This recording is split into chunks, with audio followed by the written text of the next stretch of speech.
Muy bien, vamos a continuar con estos trabajos y se queda en el uso de la voz la licenciada Luz Atilano. Hola, buenos días. Pues ojalá se vayan acomodando en lo que vamos comenzando. A mí me toca moderar esta mesa y me gustaría compartirles quiénes son las dos personas que nos acompañan el día de hoy aquí. Para quienes no los conocen, pues sepan de quiénes se trata. Nos acompaña el doctor Darwin Franco, quien es investigador y periodista independiente, doctor en educación y maestro en comunicación por la Universidad de Guadalajara, miembro del Sistema Nacional de Investigadores Nivel 1, también es profesor del Departamento de Estudios de la Comunicación Social del Centro Universitario de Ciencias Sociales y Humanidades, también de la Universidad de Guadalajara. Y bueno, él también es el Premio Jalisco de Periodismo 2014 en la categoría de prensa escrita, precisamente con el trabajo Ya apareció tu hijo, el calvario de las madres de los desaparecidos en Jalisco.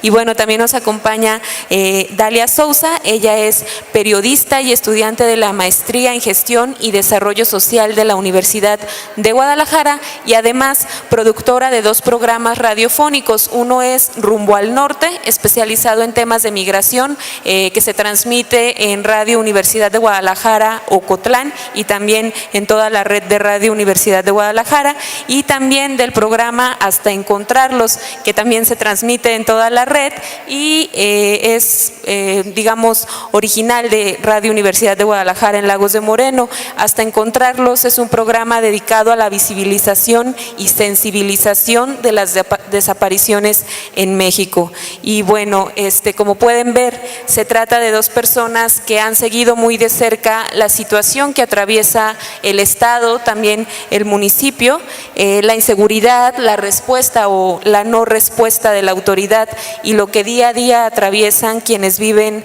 pues con la pena de no saber dónde están sus hijos, sus hermanos, hermanas, sus padres o dónde están sus desaparecidos. Las dos personas que nos acompañan ejercen el periodismo también como un acompañamiento de estas personas y bueno, pues no me queda más que cederles la palabra, pasarles el micrófono para que puedan comenzar a platicarnos sobre el ejercicio periodístico al tratar este tipo de temas y también pues sobre el trabajo que ellos han realizado ya desde hace algún tiempo, acompañando también a las madres de familia de este municipio, pues que tienen un familiar, madres, padres, hermanos también desaparecidos. Les cedo la palabra entonces a mi compañera Dalia Sousa. Bueno, pues tú te quedas con para no pelear. Pues a mí me llena de mucho gusto estar aquí con todos ustedes. Lagos de Moreno, aunque yo ya no esté aquí de forma presencial, se llevó mi corazón o se quedó con mi corazón y yo me los llevé a ustedes, así que estoy muy contenta de estar aquí para compartir esta lucha que hacemos siempre, que hacemos con todo el corazón y que hacemos con toda la esperanza de verlos regresar. Pues ¿algo, Darwin, que quieras decir? ¿No? Comenzamos entonces. Pues hablaremos, estábamos un poco dudosos, nos preguntábamos cuál sería la pregunta clave con la que tenemos que empezar a hablar del periodismo y la labor de buscar a los desaparecidos o ayudar en esta búsqueda de cada uno de los seres queridos y cada una de las personas que nos hacen falta, ¿no? Y no sabíamos cuál era, ¿verdad? Y entonces pensamos que la pregunta clave para empezar es el preguntarnos ¿por qué?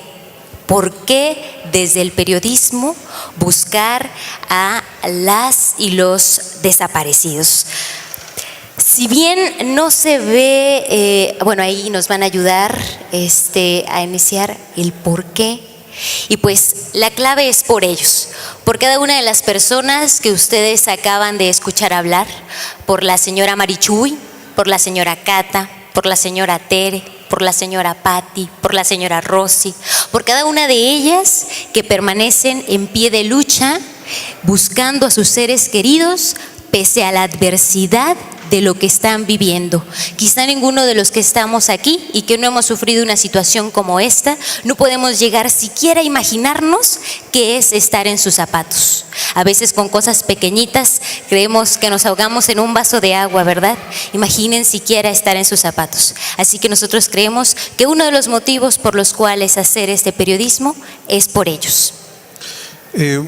Hola, ¿qué tal? Muy buenos días a todos. También para mí es un placer estar aquí.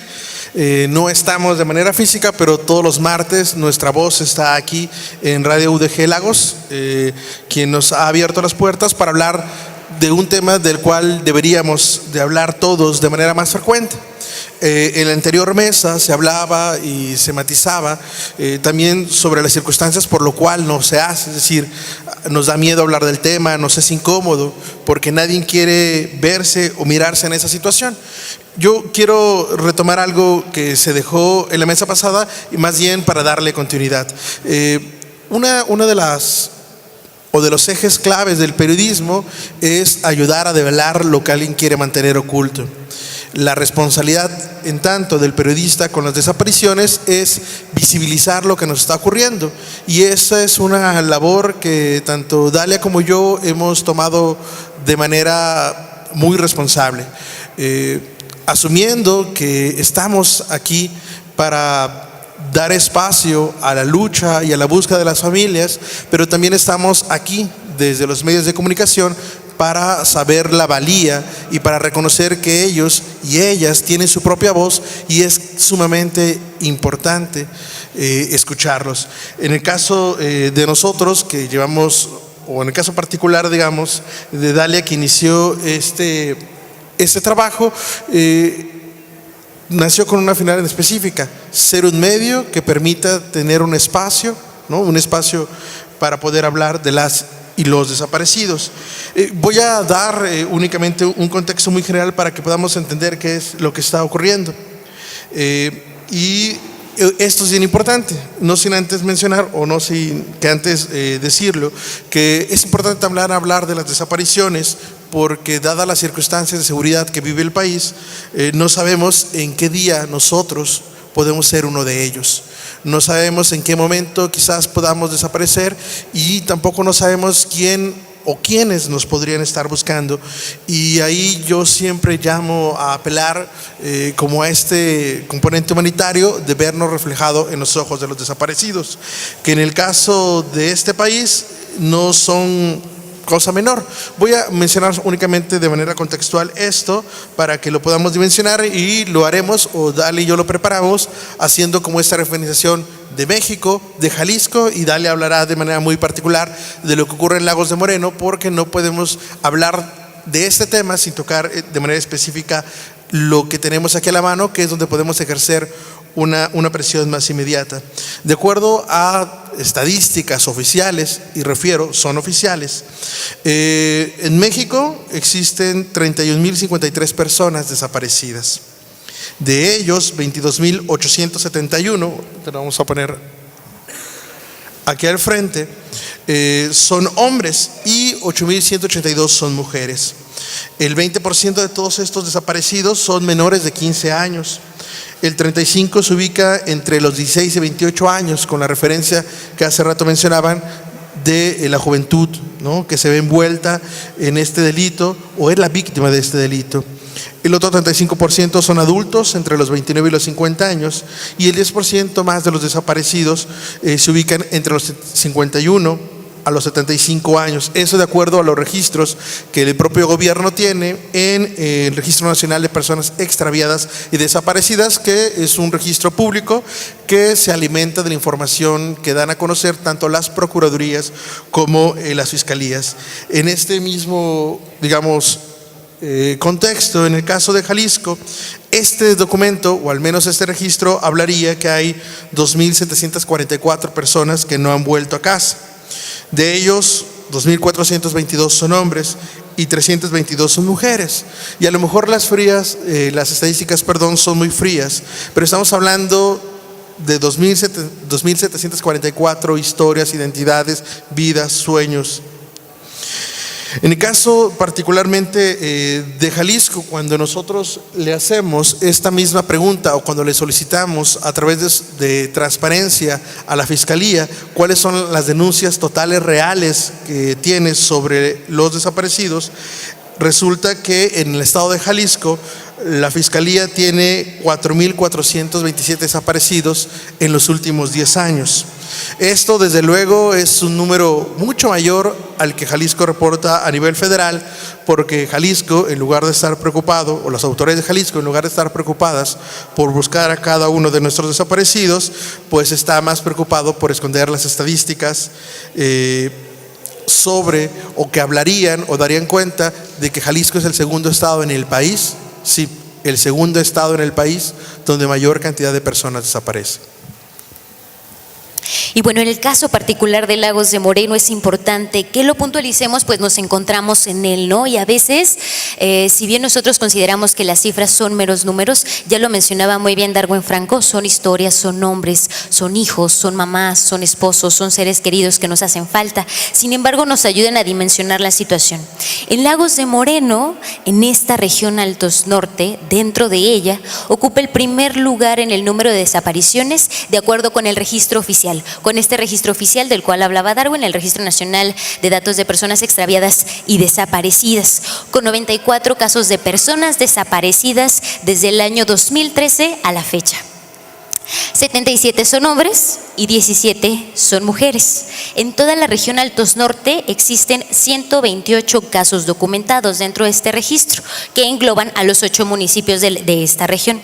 Sin embargo, hay que precisar que Lagos de Moreno ocupa el 73% de los casos. Y no se trata solo de una situación, como en su momento algún funcionario público de Lagos de Moreno me dijo, es que se trata de la densidad poblacional, ¿no? Y entonces, como hay más personas en el municipio, por ende hay más desapariciones. No, habla de una práctica común que se perpetra en este Lagos de Moreno, en este pueblo mágico, y que venimos documentando desde hace ya varios años. No se trata de la violencia, la única violencia que se desató el año pasado, cuando de repente nos empezaron a asustar los calcinados, las persecuciones y las balaceras. Esto tiene varios años y quien tiene memoria lo recordará. Tanto los jóvenes como sus padres y los adultos lo sabrán muy bien, ya por ahí lo enumeraban, e incluso las propias familias que han sido víctimas. Es importante precisar que si bien, ya lo decía también Darwin, este dato por lo menos en el registro oficial del Estado, de la Fiscalía General del Estado, de esta unidad de transparencia, duplica la cifra, podríamos sin temor poder mencionar que esta cifra de 94 casos o de 128 casos en la región Altos Norte fácilmente podría duplicarse. Sumar a ello los casos que no se cuentan y no se documentan. ¿Por qué? Por la falta de atención de parte de las autoridades, ya lo mencionaba muy bien cada una de las familias, esta omisión e incluso el propio miedo que se perpetra ante la indiferencia y la posible en algún momento. Nosotros por la experiencia que tenemos lo podemos decir así, por incluso hasta la propia colusión más allá de la omisión de parte de la autoridad. Si bien en este caso en la primera mesa se hablaba de estas desapariciones forzadas y ya Federico nos mencionaba que sería un pleonasmo reiterar que son perpetradas por el Estado, en el caso particular de las desapariciones forzadas son aquellas, bueno ya lo decíamos, ¿no? Aquellas donde por aquiescencia o mandato u orden de la autoridad se perpetran, ¿verdad? En el caso particular de estas desapariciones, sino bien en algunos casos efectivamente se ha sabido, por ejemplo, de la participación de policías municipales, ¿no? O de policías de la Fuerza Única, ¿no? O de situaciones como estas. En otros casos más, nosotros, o de manera particular, yo considero que de alguna u otra forma existe una participación por la omisión que cometen estas autoridades al, en un primer momento, por ejemplo, no generar condiciones de seguridad para que sus ciudadanos puedan salir a la calle, ir a trabajar, ir a recoger a los niños a la escuela, las actividades diarias que cualquiera de nosotros realizamos aquí, los estudiantes, ir a la escuela, las garantías suficientes de seguridad para poder regresar sanos y salvos a su destino, ¿no? Y agregando a lo que precisa muy bien Dalia, hay que recordar que cuando nos referimos a las desapariciones nos estamos refiriendo a un delito, porque la gente no desaparece sola, ¿no? Para que una persona pueda ser desaparecida se requiere justamente una estrategia, como muy bien lo mencionaba Federico Mastrogiovanni. Y estas estrategias siempre se generan por la colusión, la acción o inacción de las autoridades. Puede ser que los perpetradores no sean directamente los agentes del Estado, pero sí hay condiciones que propician que, por ejemplo, existan lugares donde no hay patrullaje o donde no accede la policía y que por lo tanto se vuelva una zona de nadie. De manera particular y en la experiencia que hemos tenido, aunque ya la voz de las madres, a las cuales agradecemos mucho su presencia, termina siendo mucho más fuerte, mucho más poderosa que lo que podamos expresarlo, sí es importante señalar que existe en términos de las desapariciones, al menos en el caso de Jalisco, que es el que conocemos de manera mucho más concreta, un abandono institucional. Es decir, no hay una investigación o la investigación únicamente es de carácter burocrático, es decir, se piensa que los desaparecidos van a aparecer a través de los documentos y diligencias que únicamente se escriben en escritorios, se reciben en escritorios, se sellan en escritorios y engrosan un montón de expedientes, pero no existe ningún tipo, digamos, de investigación de campo que permita saber dónde está, por qué desapareció y quiénes los desaparecieron. Esta no búsqueda genera justamente que en el caso de la Fiscalía General del Estado, la administración de los expedientes justamente sea de carácter instrumental. ¿A qué me refiero con esto? Es decir, no hay una búsqueda o hay una simulación de búsqueda y por eso las familias no tienen acceso al expediente, o cuando logran tener acceso al expediente no hay nada en él que les haga saber que la autoridad está haciendo algo. Al contrario, son las madres las que arriesgan su propia vida para ofrecer las pruebas que tendrían que llevar a un policía investigador, a un ministerio público, a una diligencia. Y bueno, ante esta situación tan terrible de este abandono institucional que se viven, pues es evidente que la revictimización se hace presente, es decir, a la víctima, si bien por ahí se precisaba pues que la víctima es quien fue a quien se le perpetró esa palabra, privó de la libertad o se le cometió este delito de la desaparición, sus familiares evidentemente también son víctimas.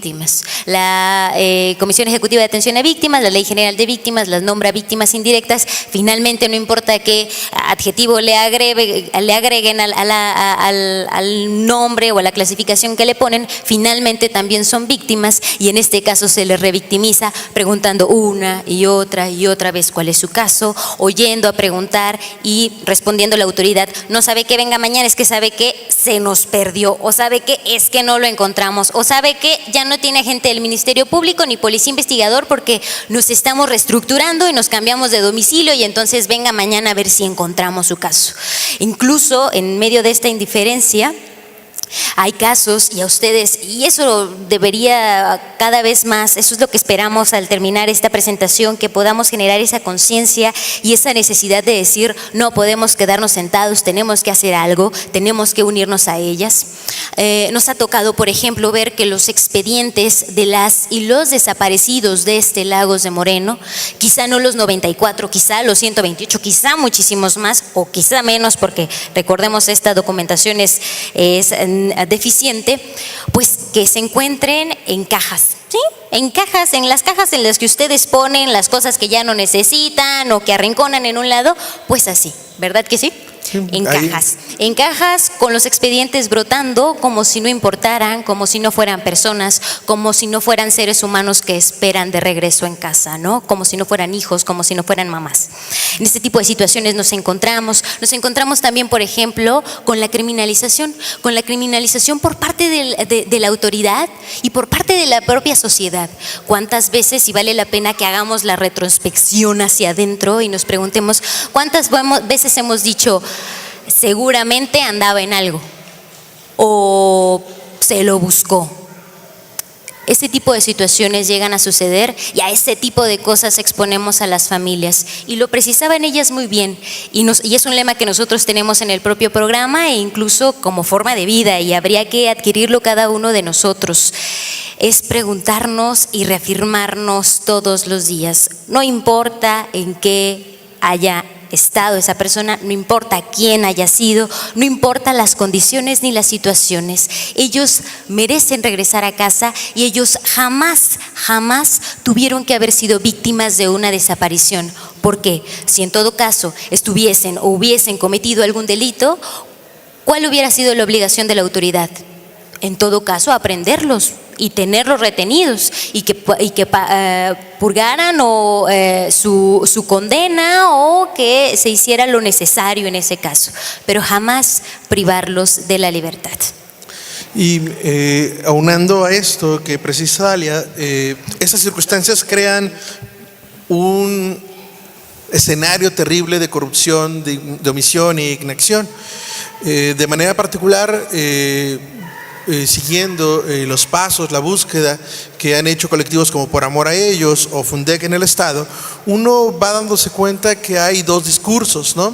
El discurso político oficial, donde se pregona que se está haciendo todo por los desaparecidos, que va a haber una unidad especializada, que hay un fiscal de derechos humanos asegurando que en Lagos de Moreno pueden ir a recoger su expediente porque se les va a entregar de manera completa.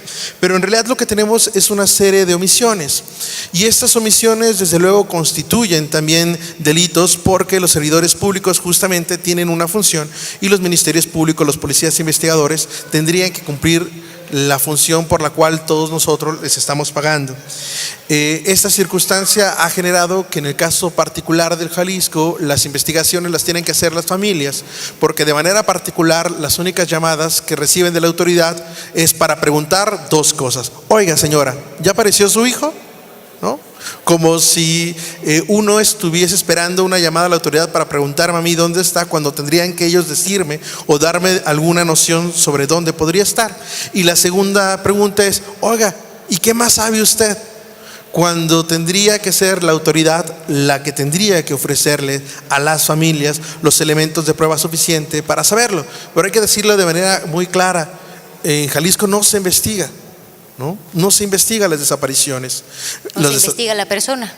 O en este caso contrario, todo el esfuerzo de la autoridad consiste en investigar al desaparecido para responsabilizarlo de su propia desaparición, como si estúpidamente nosotros elaboráramos un plan para que nosotros mismos generáramos la desaparición de nuestra persona. De ese nivel es la brutalidad que viven las familias, porque primero se investiga al desaparecido para encontrar los vínculos siempre negativos que pudieron llevar a su desaparición, y cuando no se logra obtener eso, entonces se busca a la familia, porque seguramente la vinculación de la familia con alguna acción termina o terminaría, digamos, vinculando o generando la desaparición. Y esto a su vez se conecta con algo que es terrible, y ya lo mencionaban de manera muy concreta en la mesa anterior y lo mencionaron los testimonios. Cuando se piensa que estas desapariciones tienen una vinculación con el crimen organizado, entonces digamos, como el crimen organizado es un ente sin rostro, pues entonces no se investiga, ¿no?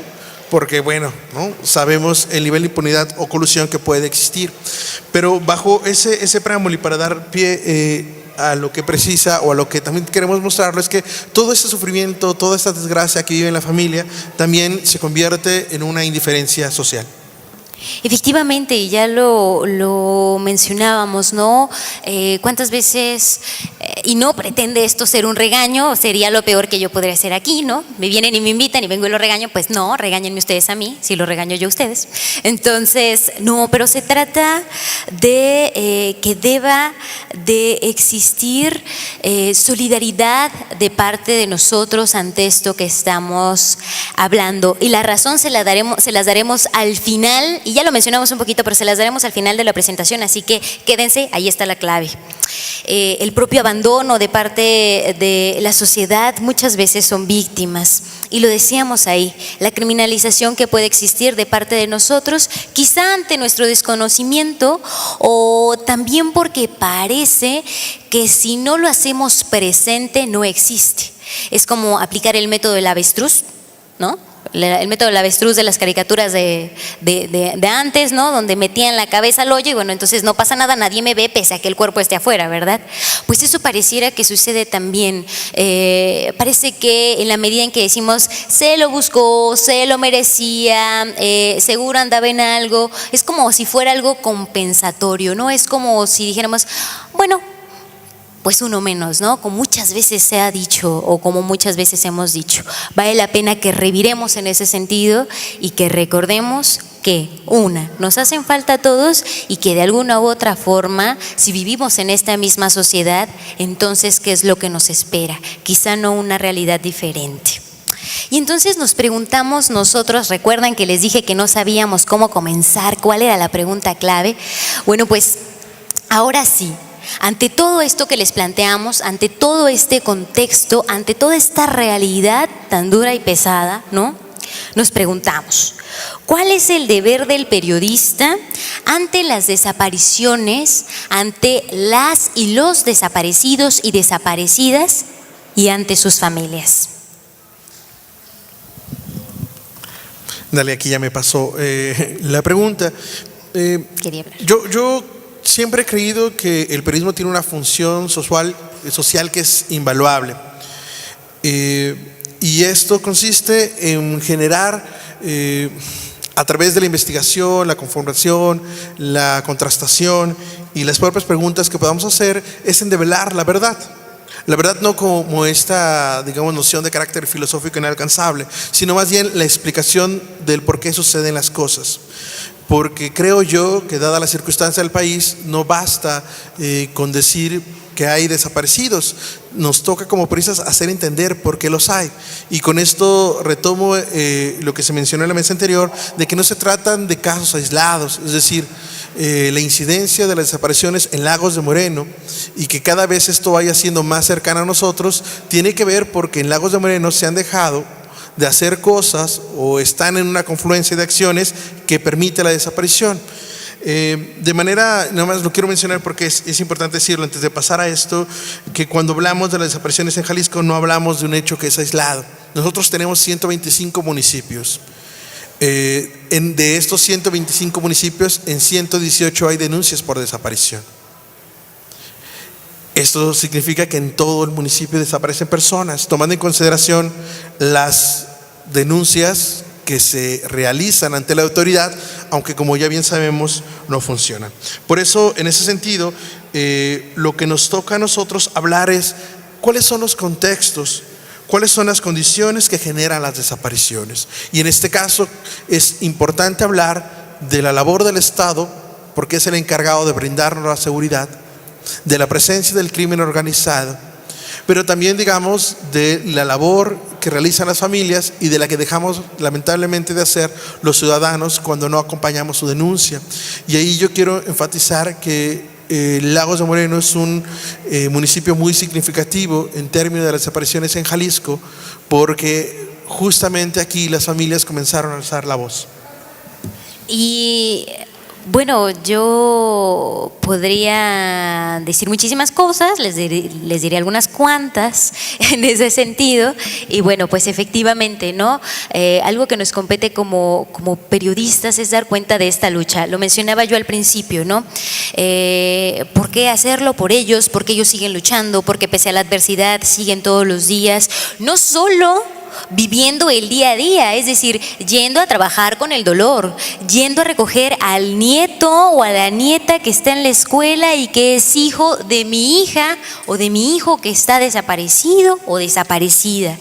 Esa es una lucha muy valiosa, pero no solo hacen eso, sino además dan un paso más y van a la fiscalía y soportan a estos servidores públicos que son indolentes, que son indiferentes, que son omisos, que son negligentes, ¿no? Y que además de eso, de hacer esa lucha particular, hacen una lucha colectiva donde reconocen que no solo son ellos, que no solo es su hijo o que no solo es su hija o que no solo es su mamá, su papá, su hermano, sino que hay muchas otras familias que están sufriendo y que están siendo lastimadas por el mismo dolor. Y entonces, ¿qué es lo siguiente que hacen? Volverse un colectivo, una agrupación o una lucha colectiva, ¿no? Y bueno, ya aprovechamos la coyuntura en este momento para invitarlos el lunes a este conversatorio, de padres y madres de desaparecidos y desaparecidas en México, para que se den cuenta de esta lucha que no solo se queda en el día a día y no solo esta lucha colectiva, sino que también están rascando la tierra, están buscando en fosas clandestinas, están buscando en las propias fosas del gobierno, porque ellos quieren verlo regresar y porque no se han cansado y han hecho a un lado el temor y el miedo para cambiarlo por un gran amor y una gran fe por tenerlos de vuelta con ellos. Y entonces ese es parte de nuestro deber, recuperar esa lucha, recuperar la identidad de las y los desaparecidos, quiénes son, quiénes eran antes de la desaparición, qué nos arrebataron cuando se los llevaron. Creo que eso es bien importante. No es una vida nada más la que se va. Incluso las mamás son bien claras al señalar, ¿no? Y son cuestiones que pegan, ¿no? Es que no se llevaron un perro, no se robaron un coche, se llevaron a mi hijo, ¿no? A mi hija. Y entonces, en virtud de eso, debemos hacerlo, ¿no? Y lo evidente que mencionaba Darwin, señalar estas omisiones, estas deficiencias por parte de la autoridad. Creemos que este periodismo combativo que queremos realizar, y si ustedes quieren sumarse también a él, ¿no? Porque también lo podemos hacer siendo sensibles y siendo solidarios y denunciando, ¿no? Pues que se dimensione también esta negligencia por parte de la autoridad. Y con estos objetivos y con estas intenciones y con otras muchas más que Darwin quiere precisar. Sí, lo que menciona Dalia es bien importante. Iniciamos nosotros dando un contexto estadístico bastante frío, pero lo que ha hecho particularmente Dalia, y yo quiero reconocérselo públicamente, es esta siempre imperante necesidad de volverle a recuperar la historia a quienes se llevaron, porque eso también nos permite dimensionar que el desaparecido o la desaparecida no es una persona tan distinta a nosotros. Y cuando nosotros logramos conectarnos y vamos a pensarnos como un yo desaparecido, podremos quizás estar más próximos a romper la indolencia o la inacción que tenemos respecto a ellos. Esta es una circunstancia bien importante, porque lo que tenemos del otro lado es siempre esta criminalización, esta estigmatización que se ve de manera muy clara en la autoridad, pero que socialmente nosotros la reproducimos. Por eso la importancia de pensar en el lenguaje, como en la mesa anterior nos llamaron. Cuando nosotros volvemos a recuperar la historia y volvemos a ponerla en un plano de vida, lo que hacemos es justamente pensar a las y los desaparecidos en ese plano de vida, no en el plano, digamos, de muerte o resignación sobre el cual las autoridades nos quieren vender, digamos, el discurso, ¿no?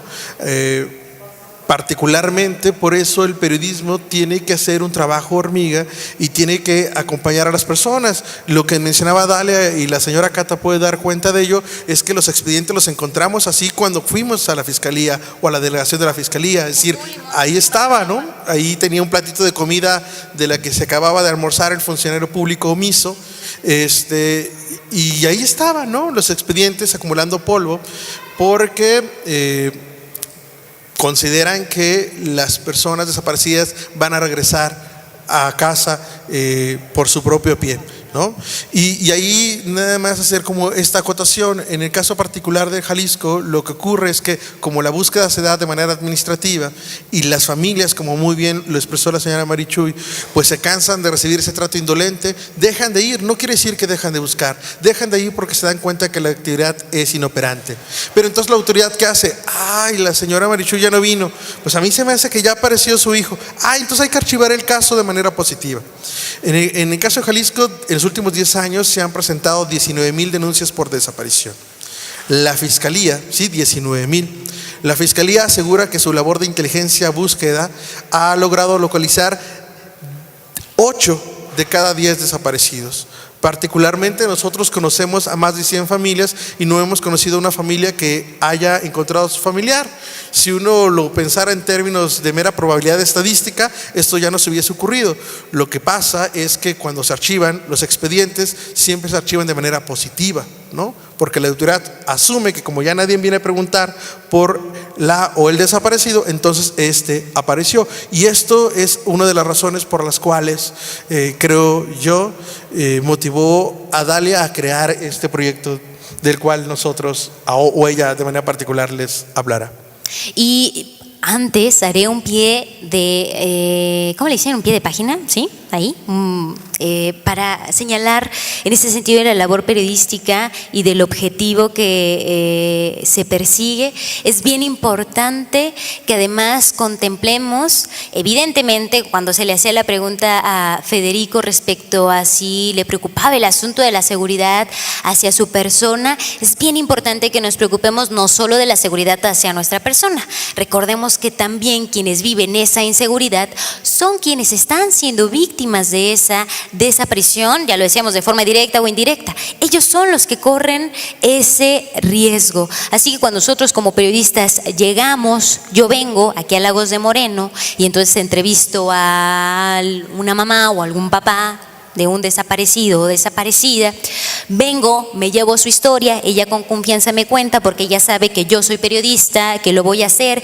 que evidentemente necesitamos visibilización para que esto se proyecte hacia afuera, para si alguien ha visto a su hijo o hija, lo pueda ver más lejos y no solo se ve aquí en Lagos de Moreno o aquí en Encarnación de Díaz o en Unión de San Antonio, ¿no?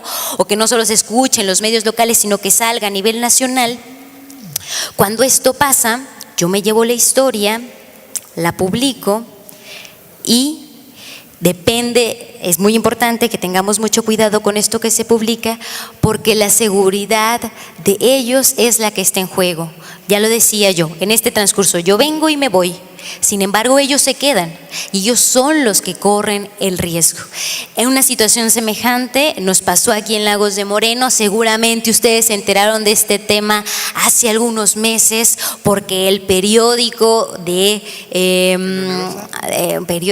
bueno, me dicen que diga El Universal, de circulación nacional, ¿no? Aquel periódico que nosotros consideramos es bien apegado al rigor periodístico, bien objetivo, bueno, todo lo que ustedes consideren que es bueno para ese medio, ahí lo tiene. Entonces él lo publica y él publica un titular bastante alarmante, alarmoso y amarillista, ¿no? Donde hacía unos señalamientos muy duros respecto a las responsabilidades de quienes, bueno, de los responsables de estas desapariciones en esta región Altos Norte, particularmente en Lagos de Moreno y particularmente haciendo unos señalamientos. No los hago, no por que tenga temor particular, sino porque creo que volvería a ser como apología a la situación, ¿no?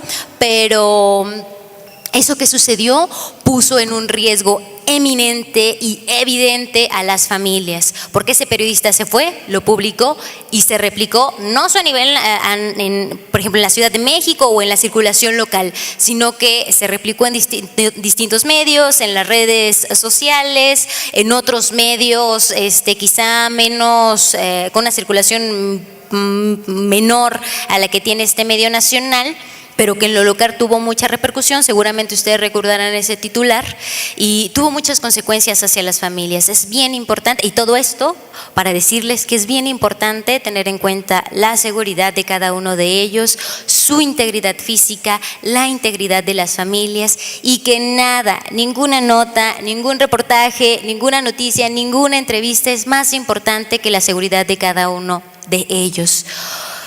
Porque sí, ellos hacen falta, como ya lo mencionaba muy bien el doctor Castelán, cuántos casos se han dado en el último año y en los últimos años de padres y madres que han sido asesinados a sangre fría por parte del crimen organizado, de parte de la autoridad. Si ellos no están, ¿quiénes los van a buscar, no? ¿O quiénes nos van a buscar? Y bueno, eso imagínense, nada más como pie de página. Y bueno, eso nos lleva a decirles que con todas estas intenciones, con todos estos pensamientos, con todas estas necesidades, con toda esta sensación de indignación y de dolor, nos lleva a crear un 30 de agosto, bueno, seguramente lo estamos planeando con meses anteriores, pero el 30 de agosto de 2015 sale al aire por primera vez Hasta Encontrarlos. Yo no sé quién lo ha escuchado, ¿alguien de aquí lo ha escuchado? Muy bien, muy bien. Pues muchísimas gracias por hacerlo, ¿no? Nosotros siempre decimos que eso es bien importante, ser sensibles, no ser omisos, siempre estar abiertos a escuchar y entender. Y así es como surge hasta encontrarlos. Y de nueva cuenta surge por ellos. Espero que se alcance a ver esa imagen de ahí arriba, seguramente muy poquito. Quien quiera, yo le paso la presentación sin problemas. En la parte de arriba está la lona con la fotografía de 4 chicos del lado derecho, que es su lado izquierdo, creo. Está también la imagen de Rodrigo y un montón de imágenes y de fotografías. Se trata de las y los desaparecidos de Lagos de Moreno, y la lona principal se trata de 6 jóvenes y un adulto que fueron desaparecidos y asesinados aquí el 7 de julio de 2013 de forma terrible, de una forma inimaginable. Gracias a su esfuerzo y a su lucha, estas familias consiguieron presionar a la autoridad para que los buscara, los encontrara y les entregara algo, escúchenlo bien, algo de sus hijos, ¿no? Algo de sus hijos, no a sus hijos, algo de sus hijos. Y por ellos también surge esta necesidad de contar lo que estaba pasando, de decir no podemos, y Yajaira será testigo de ello, porque yo llegaba a su oficina y le decía, Yajaira, ahora pasó esto, ¿no? Y es que, ¿qué hacemos, no? Y es que no podemos quedarnos solo con la nota, y es que no podemos solo decir que está desaparecido, tenemos que reflexionar, tenemos que pensarlos, tenemos que ser sensibles, tenemos que decirle a las mamás y a los papás que no están solos. Y así es como surge hasta encontrarlos, también con este motivo, por ellos y por cada uno de sus hijos, de sus seres queridos, y por todos los que esperamos que algún día regresen. Y yo quiero agregar también algo, porque seguramente a ustedes les ha tocado cada 7 de julio, en su memoria, en su lucha, pues estas familias realizan esta digamos, caminata hacia algún templo donde se va a realizar la misa. Y esta es, creo que no me equivoco, pues la primera vez que existe una visibilización de todas las familias que tienen un ser querido desaparecido en Lagos de Moreno. Por eso la fotografía tiene ya un componente de carácter histórico, porque están ahí y están ahí tal cual como están acá, en este esfuerzo de no olvidar, de no hacer como que no pasa nada, ¿no? De no, o de cada quien asumir las responsabilidades. Dalia asumió esa responsabilidad y a su vez también permitió que se generaran estos procesos. Y bueno, algún día nos tocará, a lo mejor, o a Dalia misma le tocará escribir, o a la señora Cata o a la señora Marichuy, esas largas caminatas que hicieron buscando a las familias para que pudieran aparecer en esta foto y pudieran dar cuenta de que estamos aquí. A mí Dalia me invitó a formar parte de este proyecto. Yo llevaba ya años trabajando directamente con las madres del colectivo Por Amor a Ellos en Guadalajara, y es, yo creo, un espacio invaluable de los pocos que hay en el país, porque tampoco es que los medios estén peleando por hablar de estos temas, ¿no? Aquí tenemos una jefa lo suficientemente solidaria, de un gran corazón, que nos permitió abrir el espacio, pero bueno, es algo que todavía no sucede en toda la red, ¿no? Y eso habría que enfatizarlo. Y yo creo que el sentido de la responsabilidad social del periodista es no callar, ¿no? Es decirle no al silencio, ¿no? No importa que los alcaldes llamen a los medios basura, como sucedió en la capital de Jalisco, y no importa que alguien más tenga el deseo de callarnos. Nosotros elegimos ser esto, y elegimos ser esto porque creo que esta buena parte de la historia del país tiene que estar, o tiene que generar el testimonio a través de los que yo considero que son la avanzada ética de esta guerra contra el crimen organizado, que son las familias. Y bueno, yo tengo que decir algunas cosas en particular que tienen como objetivo hasta encontrarlos para aquellos que no lo han escuchado y que bueno, ya se les ve con cara de que quieren escucharlo el próximo martes a las 4 de la tarde en el 104.7 de FM, no es comercial en absoluto. Bueno, pues hasta encontrarlos pretende ser un espacio de empoderamiento a través de las experiencias y aprendizajes entre familias. Nosotros no creemos que somos quienes van a dar voz a las familias, es decir, los salvadores que van a venir a decir, venga, hable usted. No, nosotros consideramos que ellos tienen mucha voz, que ellos se hacen escuchar solitos y acompañados, y aquí y allá, y en Sinaloa, en Sonora, en Veracruz, en Guerrero, en Jalisco, ellos pueden. Sin embargo, queremos ser una especie de puente que permita que ustedes puedan escucharlo, si por ejemplo de alguna forma estamos lejos o no lo pudieron escuchar, ¿no? También creemos que a través de este puente podemos generar que otras familias, y así es como lo hemos hecho. Permítanme contarles rápidamente una experiencia, y es que gracias a encontrarlos, algunas familias se han acercado para contarnos que sus seres queridos están desaparecidos, ¿no? Que necesitan pues conocer a alguien más que está viviendo esto, o que efectivamente conocen a alguien más que está viviendo esta situación, o que necesitan un consejo para saber si hay que ir a CEMEFO o hay que ir a Fiscalía, o la prueba de ADN o la denuncia o el ministerio, bueno, lo que sea. Ellos lo han hecho. Entonces creemos que esto es bien funcional y que ayuda a ello, y lo hemos comprobado.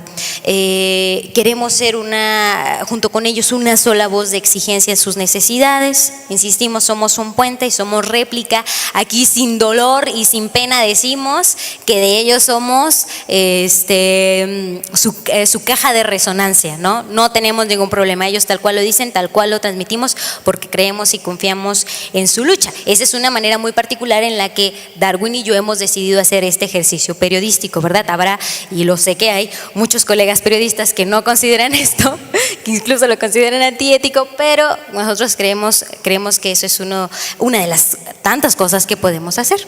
Y ahí también es bien importante lo que buscamos hacer, y esto sí es una tarea que nos toca a todos, es reactivar la esperanza. Yo creo, y particularmente mi paso y mi estancia aún, y aquí debo agradecer aquí el propio Alejandro Vélez, que lo escucharon en unos momentos, que está presente, y a Lolita Bosch, me enseñaron también que el periodismo es una herramienta de esperanza. Y nosotros en Hasta Encontrarlos creemos que es un sitio de esperanza, más allá de que muchas veces lo que tengamos que escuchar sea sumamente terrible. Y considero que es un espacio de esperanza, porque cuando nosotros hace rato guardamos todo silencio para escuchar a doña Cata, para escuchar a doña Marichuy, podemos dimensionar no solo el dolor, sino también entender la fuerza de sus palabras, porque la lucha que ellas están dando, la están dando por cada uno de ustedes, aunque quizás ahorita no lo podamos imaginar o no lo podamos creer, porque esa circunstancia terrible que les ha tocado vivir los reconfiguró y la reconfiguró como defensoras de los derechos humanos. Y lo que ha hecho de manera específica Dalia en la producción del programa es justamente mostrar esta parte combativa, no la parte dolosa, porque creo que ese periodismo que solo muestra a las madres llorando, ¿no? Como la estampa, es decir, hablamos de los desaparecidos, pues coloca una imagen de una madre que está llorando. No, aquí lo que se muestra son mujeres fuertes, combativas, que luchan, que exigen, que buscan. Y bueno, ya me la mató Darwin, pero no importa. ¿Se acuerdan que les había dicho que la clave estaba al final? Bueno, pues la clave es esta, porque ellos, todos ellos, los familiares, las mamás, los papás que buscan a sus seres queridos desaparecidos, no solo buscan a los suyos, no solo luchan por ellos, sino porque al hacerlo también luchan por cada uno de nosotros, esos que aún no hemos sido víctimas de una desaparición.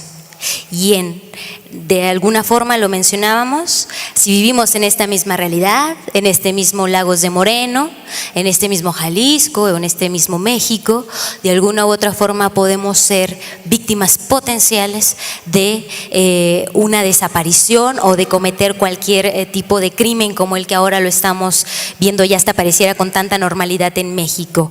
No esperemos hasta que nos suceda a nosotros para reaccionar, para ser propositivos, para solidarizarnos y de verdad que los esperamos para la próxima manifestación, organización que hagamos el propio lunes que viene, 12, que va a haber el conversatorio de padres y madres de desaparecidos en México, que se sumen, que podamos gritar junto con ellos que no están solos, que estamos luchando por cada uno de ellos para verlos regresar.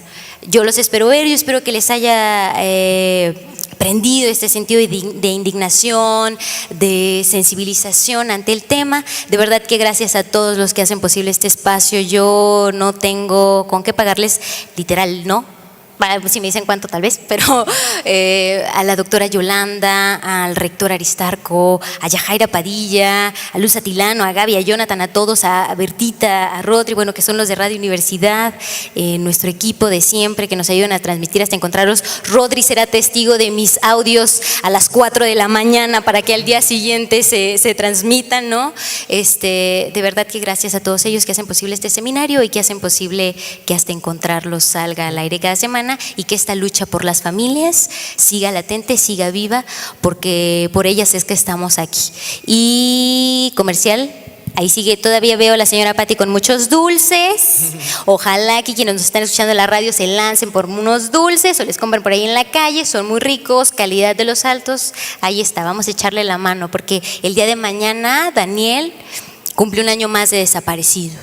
Y no solo por eso hay que hacerlo, sino porque hay que solidarizarnos y recordar que al menos todos los días alguien ahí, en algún lado, en este México doloroso, cumple un aniversario más de no haber regresado a casa. Por él, con mucho cariño y por todos. Y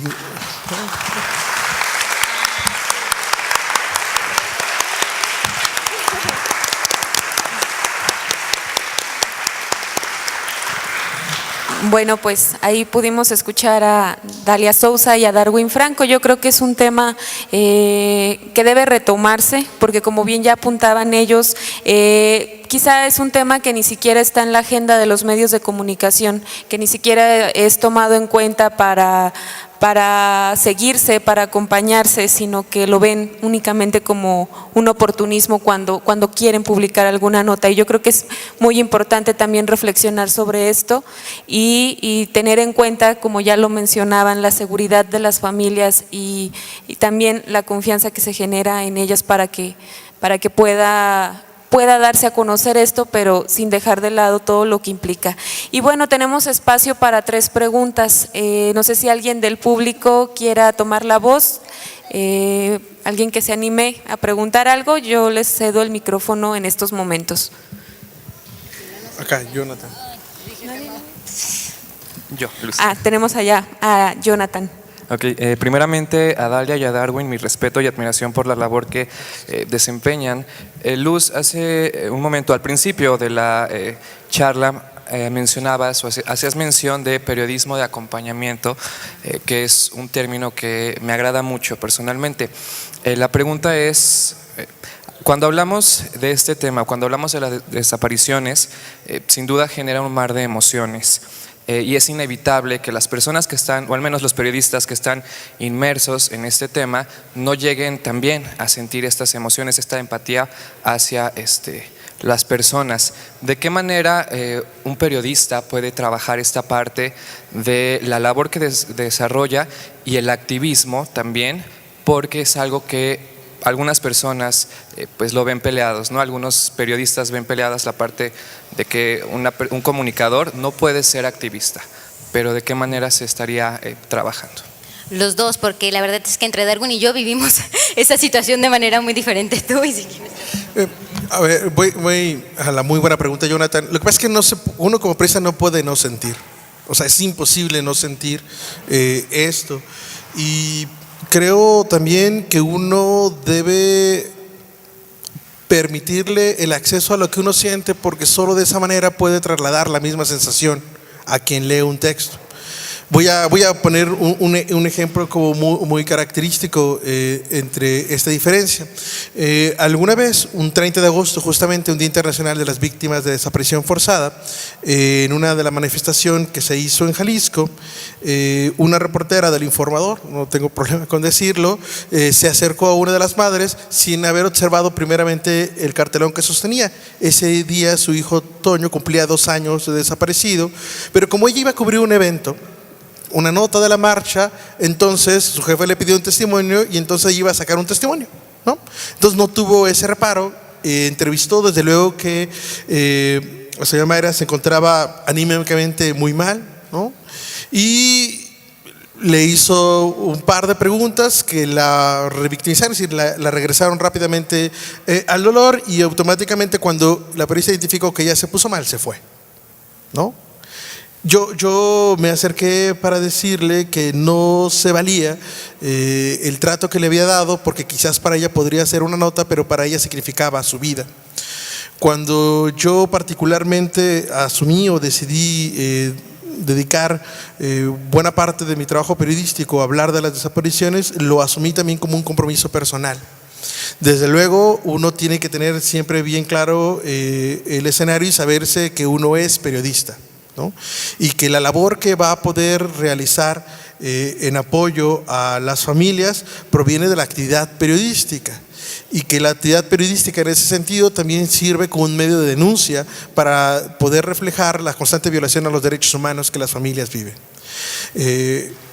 Ahí es cuando uno puede pensar que desde el periodismo se puede ejercer esa misma actividad que realiza un defensor de los derechos humanos, que justamente visibiliza, señala y puntualiza cuáles son no solo los derechos humanos sistemáticamente violentados, sino también cuáles son las condiciones estructurales, institucionales, históricas, etcétera, que inciden en que estas puedan darse. Desde luego que es una situación muy complicada, donde una de las enseñanzas que en algún momento yo aprendí de otros colegas es que uno también tiene que aprender a llorar las historias, y uno tiene que aprender a manejar esas emociones para también identificar en qué momento mi labor periodística puede verse limitada, condicionada por ese mismo sentir. Pero no podemos pensar que en una cobertura como esta los criterios objetivos a rajatabla del periodismo existen como tales, ¿no? Más bien uno tiene que darse la oportunidad de sentir, de experimentar un poco de esas sensaciones, porque si no, ¿cómo va a ser capaz de reflejarlo en cualquier tipo de trabajo que se haga? No, sí, tienes toda la razón. Yo nada más quería precisar, bueno, hablar sobre las condiciones de seguridad para hacerlo, por eso hacía esa mención por ahí durante la charla previa, este diálogo, esta mesa. Hay que tener bien en cuenta la seguridad de las personas. Entiendo que la nuestra, yo a lo mejor hago muy mal en no preocuparme por la mía, ¿verdad? Pero por ellas, porque dentro de esta cercanía, dentro de este ejercicio de acompañamiento, uno llega a conocer situaciones más profundas que las que podrían incluso llegarles a dar a un periodista como el del Informador, ¿no? Donde llega, se cuenta el caso rápido, venga, tómese la foto y nos vamos, ya lloró, muy bien, adiós. Se llegan a conocer otro tipo de situaciones, y entonces habría que tener cuidado con eso para, como lo mencionamos, siempre con sensibilidad, siempre sabiendo que ellos son los más importantes dentro del proceso, porque nosotros llegamos, nos vamos, y bueno, en las mejores situaciones tenemos un medio que nos respalda. En las que no, y que es más común, no tenemos, ¿verdad? Hay que cuidarnos ahí nosotros, pero yo solo precisaría eso por las experiencias, y definitivamente yo también arropo ese término de periodismo de acompañamiento. A poco hay otro, ¿no? Yo creo. Tal vez es mi juventud, tal vez sí es mi esperanza en las personas y mi utopía de que de que tenemos que unirnos todos, pero yo creo que ese debe de ser como la clave. ¿Alguien más que tenga preguntas, comentarios? ¿Una más? ¿Nadie? Por allá hay una, ¿sí? Hola, mi nombre es Paulina Torres, soy estudiante de Trabajo Social y de la Universidad de Guadalajara. pero me gustaría saber más que, bueno, no hacer comprometer a la universidad, sino, ay, ¿cómo me explico? El acompañamiento integral, que pues sí están muy padres las estadísticas, todo esto que nos vinieron a poner, ¿no? De que la desaparición forzada y las víctimas. Pero lo que realmente me gustaría hacer como una proposición a la Universidad de Guadalajara en cuanto al desarrollo integral del desarrollo integral de las víctimas, más bien de la familia detrás de la víctima, como en el caso de la señora, y de la niña. ¿Qué responsabilidad podría tomar la universidad para que se le dé como un seguimiento a estos casos? Más que cifras, más que estadísticas, más que todo eso. Claro, claro, nosotros nos disculpamos si el asunto de las cifras y las estadísticas fue así como, dijimos, no nos interesan y venimos y les presentamos, creemos que es una situación como para dimensionar, ¿no? Tu preocupación es la preocupación de, debo de decir, y con un gran reconocimiento de muchas trabajadoras sociales, psicólogas, personas que son sensibles en esta situación y han dicho tenemos que hacer un acompañamiento psicosocial de esta situación o psicoemocional para poder ayudarle no solo a ellas, sino a los niños que vienen atrás, ¿no? A los que se quedaron. Yo creo que deben no de parecer esfuerzos aislados, ¿no? Porque si son varios, bueno, pues deberíamos de juntarnos para hacer algo.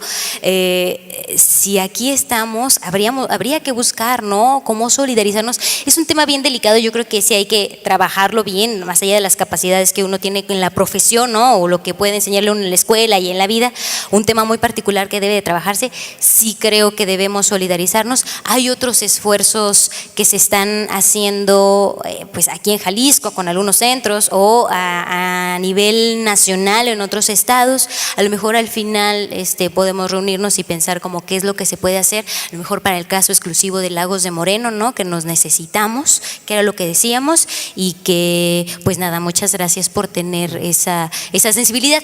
Yo no asumo la responsabilidad de la Universidad de Guadalajara, ¿no? Aunque reitero que ahí debe de estar nuestra participación para pues para hacer un poquito más o mucho más. Yo quiero hacer una reflexión bastante crítica porque lo que tú dices tiene razón. En estos 10 años que llevamos en guerra, uno de los actores ausentes terriblemente han sido las universidades públicas.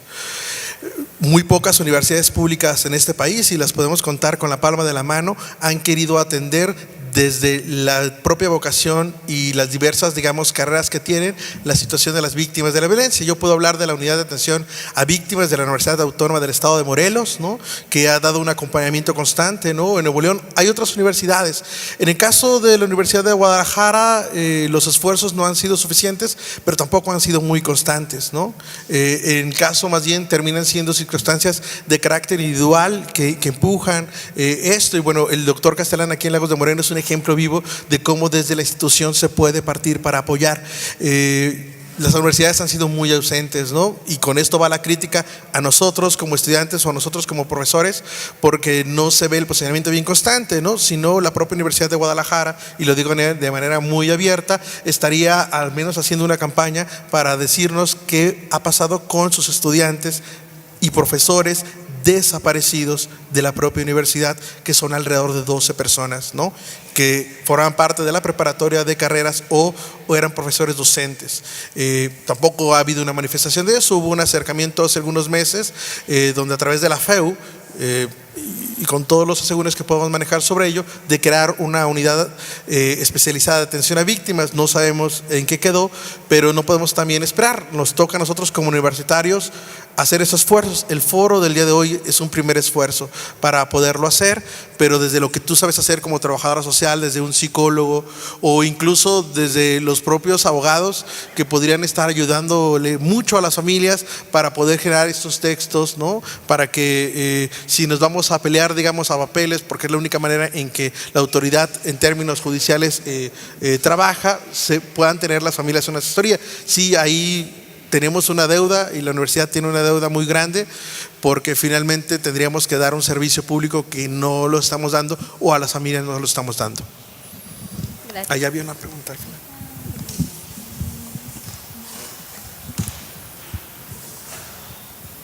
Bueno, afortunadamente la universidad de aquí de Los Altos, a la cual yo pertenezco como profesor, quiero decirles que tiene un departamento de psicología. Yo creo que lo importante es que las personas que necesiten el apoyo se pudieran unir así como se han unido para buscar otras cosas que se solicitara este departamento, porque también había un departamento también de apoyo de abogacía, no licenciado, si no me equivoco, licenciado, ya se me fue, aquí está, lo estoy viendo, lo tengo aquí enfrentito. Había un departamento donde los estudiantes de abogacía o de derecho se dedicaban a apoyar. A lo mejor es retomar estos caminos, buscar las conexiones para seguir trabajando en este tipo de proyectos y que también como ciudadanos podamos decir a dónde me puedo dirigir, y así como si yo tuve un estudiante en la Universidad de Guadalajara, entonces sé qué hay para que me puedan ayudar. No, pues ahí está, ya nos armamos, ya se organizó, ya está, ¿no? Con eso, ya quedamos. Entonces, ya, si quieren, al final nos organizamos y que algo salga, ¿no? Eso es importante. Sí, claro. ¿Me permite? La última y nos vamos. Buenos días todavía, buenas tardes. Solamente, como se dice por ahí, por alusiones personales, quisiera contestar el comentario de la licenciada Naela.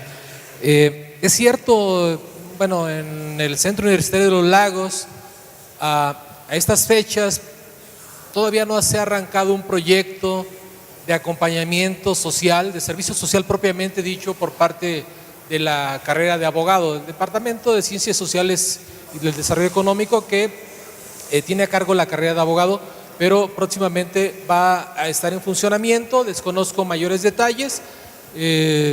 Aquí en este evento podrían informarse tal vez con nuestra jefa de departamento. Yo soy profesor de la Universidad de Guadalajara también. Nuestra jefa de departamento forma parte del staff de organización de este seminario, la doctora Yolanda Magaña López, a quien podrían acercarse para pedir mayor información. Yo creo que y ese servicio va a estar próximamente. Se dejó un tiempo en espera, digamos, en el limbo, pero se va a retomar esta preocupación social por parte de nuestro centro universitario. Gracias. Bueno, pues agradecemos la participación de los ponentes y les queremos entregar también una constancia a cada uno y unos detalles que el centro universitario les ofrece. Y bueno, le doy lectura a la primera constancia, las dos dicen lo mismo. Y bueno, la Universidad de Guadalajara, a través del Centro Universitario de los Lagos, otorga la presente constancia a la licenciada Dalia Margarita Sousa López como ponente en la mesa de diálogo periodismo hasta encontrarlos, llevada a cabo en el Seminario de Desaparición Forzada, un crimen de lesa humanidad, en el marco de la Universidad Internacional de Verano de 2017. Esta constancia la firma la secretaria académica, la doctora Rebeca Vanessa García Corzo, el rector del Centro Universitario de los Lagos, el doctor Aristarco Regalado Pinedo, y también el doctor Eduardo Camacho Mercado, director de la División de Estudios de la Cultura Regional. Y bueno, yo le otorgo la constancia a Dalia Sousa con unos pequeños detallitos. También. Y de la misma manera le voy entregando su paquetito a el doctor Darwin Franco con una constancia que también le otorga la Universidad Internacional de Verano.